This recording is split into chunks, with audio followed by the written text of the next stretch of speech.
Hello, আমি তিশা। আজকের ভিডিওটা শুরু হচ্ছে রাত থেকে। 25 ডিসেম্বর যেহেতু ভাইয়ার বার্থডে ছিল, তাই রাত 12টায় একটা ছোটোখাটো বার্থডে সেলিব্রেশন করা হয়েছিল। আর এই যে আমি এই ঠান্ডার মধ্যে খাচ্ছি কোল্ড ড্রিঙ্কস। কার কার আমার মতো শীতকালে কোল্ড ড্রিঙ্কস খাওয়ার ঝোঁক আছে? আর এখানে এই যে দেখছো দিদি বেলুন ফোলাচ্ছে, ও কিন্তু ফোলায়নি, এখানে সব বেলুন আমিই ফুলিয়েছি। তারপর আমরা দুইজন এখানে নাচ করছিলাম, কি জানি কি মনে হয়েছিল, নাচতে শুরু করে দিয়েছিলাম। দুইজন একসঙ্গে থাকলে এরকম চলতেই থাকে। আমাদের ডেকোরেশন কমপ্লিট। তারপর রাত 12টা বেজে গেলে ভাইয়াকে ডাকা হলো, কেক কাটা হলো, ব্যাস এইটুকুই। সকালে উঠে দেখি দিদি এখানে রান্না বসিয়ে দিয়েছে ভাইয়ার বার্থডে স্পেশাল। দেখি ও কান্না করে, সত্যি না এটার জন্য।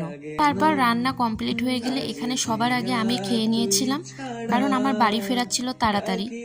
রান্নাগুলো খুবই টেস্টি হয়েছিল, আর আমার জীবনের খাওয়া সেরা রসমলাই। এই তো শেষ, এরপর বাড়ি ফেরার পালা। তাহলে আজকে এই পর্যন্ত, দেখা হচ্ছে নেক্সট ভিডিওতে। টাটা।